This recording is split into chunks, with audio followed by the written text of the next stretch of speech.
it's me, your crazy teacher again. I am going to read you a story today that is one of my favorite fall books. We've been talking about autumn and fall a little bit this week because it was the first day of fall. And so this story is about a funny character, Hedgehog. And the hedgehog gets in a little bit of trouble in this story. It's called Apple Trouble. And if you see the picture, you can see that it looks like she might be having some troubles with something on her.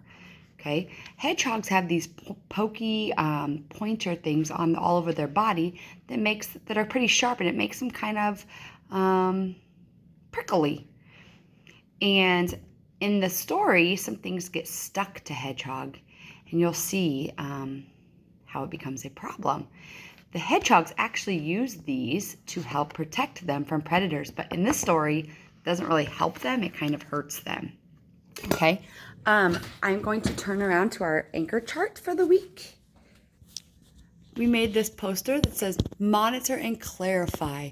And this week we talked a lot about things that we can do if we come to something in the text that doesn't quite make sense, or maybe we just don't quite understand it. So it says, as you read, pay attention. If something doesn't make sense, try these things that will help you better understand. So we talked about how you can reread the page that doesn't make sense. You can connect the text to something that reminds you of something that's happened. And also you can ask questions like what, why, who, where. Ask questions as to why those things are happening.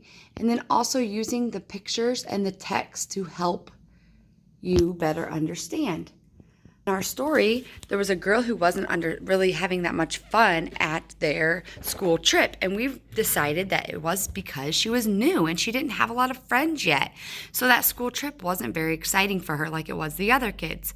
She ended up making a friend and enjoying her school trip, so that was the good part.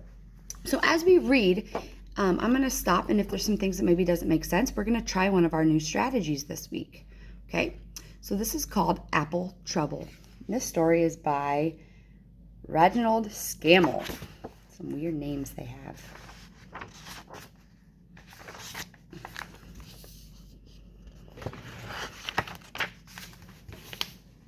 Hedgehog had just finished building her winter nest under the old apple tree. Not too large and not too small. Just right for a nice long winter sleep. Why is she building a nest for winter, boys and girls? Think about that.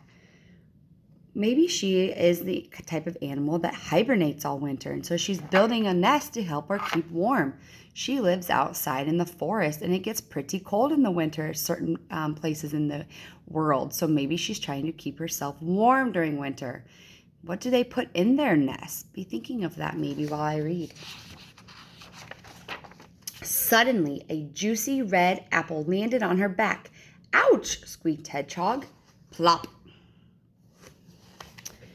She curled into a spiny ball, hoping it would fall off, but when she uncurled, the juicy red apple was still there.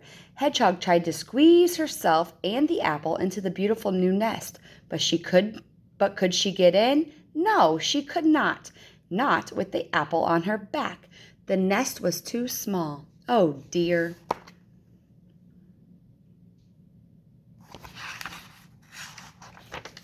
Squirrel scurried past with an armful of brown nuts, stopped to help. Stand still, I'll push the apple off, he said. And he pushed and he struggled. And he heaved and he tugged. So the squirrel is trying to help her. He's trying to be a good friend and get the apple off. But the red, juicy apple stayed where it was. Worse still, 3 of Squirrel's brown nuts also got caught in Hedgehog's spines. So now she had a juicy red apple and 3 brown nuts on her back. Oh no. Oh dear, wailed Hedgehog. Winter is coming and I can't get into my nest. What will I do? Try rolling on your back, snorted Pig. Trotting up, that'll get rid of it all. So there's the nuts on her spines. That's what those pokey things are called, spines. I forgot. And there's the pig telling her what to do. He's saying roll around in the mud. Hedgehog threw herself on the ground. Her little legs paddled in the air as she twisted and wriggled and rolled. She's trying to do what the pig suggested. Has it all gone? She asked hopefully, scrabbling to her feet. Pig shook his head. No, the juicy red apple and the 3 brown nuts were still there. So were a small green pear and a crumbled brown leaf. Oh dear, sighed Hedgehog, rolling her eyes. But up in the sky, sailing towards Hedgehog, she saw a colorful piece of paper. Oh no, she cried. This way and that she ran as fast as she could. This way and that drifted the paper. So there's all the stuff stuck on her, and then this paper's coming at her, and she's trying to get out of the way. Boys and girls, what do you think's going to happen next? Do you think the paper's going to get stuck to her, or do you think she's going to get away from it? Let's read and find out. And landed right on her back, between the apple and the 3 brown nuts. It's not fair, cried Hedgehog, who now had a juicy red apple, 3 brown nuts, a small green pear, crumbled brown leaf, and a colorful piece of paper on her back. I'll never get into my nest. Hedgehog pattered to the pond and gazed at her reflection in the water. Hello, Hedgehog, that's a lot of stuff on your back, croaked Frog. I'm trying to get rid of it, sniffed Hedgehog. Dive, said Frog. That will wash it off. Hedgehog dipped a foot in the murky water and then dived.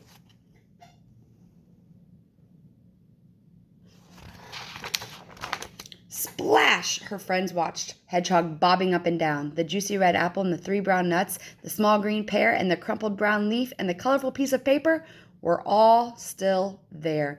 So was a pink water lily. Oh my goodness.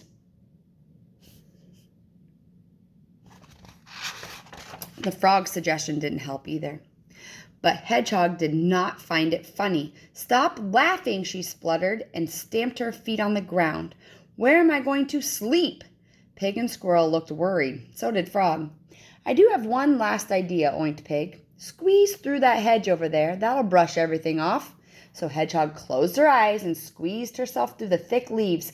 But did it get everything off of her back? What do you think, boys and girls? Do you think that's going to work? Let's read and find out. No, it did not. It was all still there. So were 4 ripe blackberries, and there, staring at her, was a look of great surprise. With a look of great surprise stood Goat. Ooh, cried Goat, you've brought lunch. Help yourself, said Hedgehog. Take it all. I don't know if you guys know anything about goats, but goats eat pretty much anything, and they eat a lot, okay? They eat garbage. They eat stuff that's left over. Yippee, brayed Goat. Then he picked off and ate the juicy red apple, the green brown nuts, the small green pear, the pink water lily, and the 4 ripe blackberries. For dessert, he ate the paper. The only thing he left was the crumbled brown leaf. He just couldn't eat any more. Hurrah! Cried Hedgehog. She felt as light as a feather. Thank you, Goat, she said. Then she ran as fast as her little legs could carry her through the gate, past the pond, across the orchard, under the tree, and home to her nest. She sure changed her mood, didn't she? She's happy now.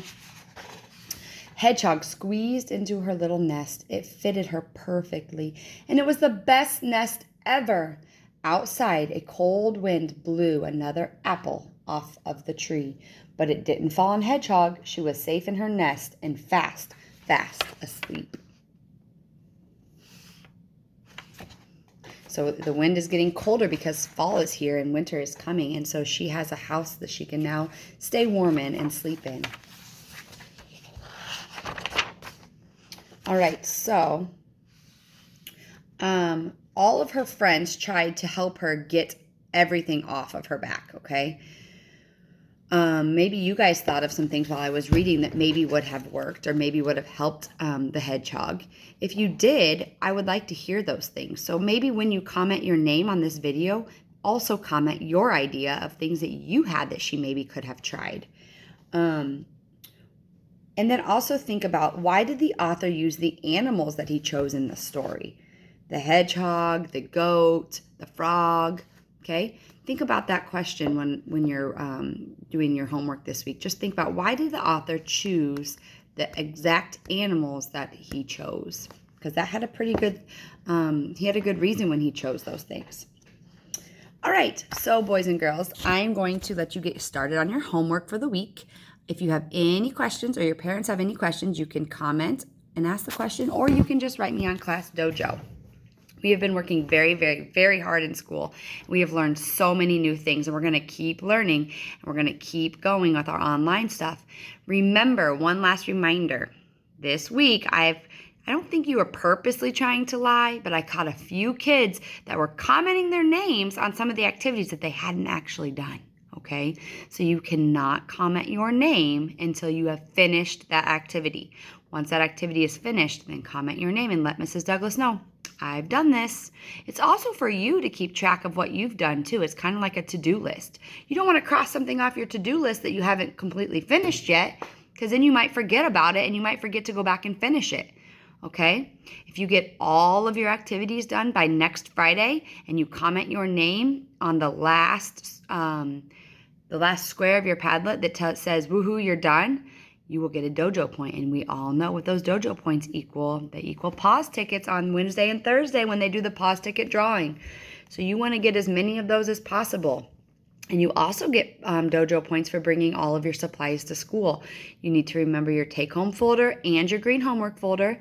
You need to remember your Chromebook, and you need to remember your binder, and you need to remember your art box. Most of you have been doing an awesome job being responsible first graders and carrying your big heavy backpacks to school every day. So keep doing that. I get so happy when I see you guys come in my classroom ready to work. Have a nice weekend, and I will see you all at school.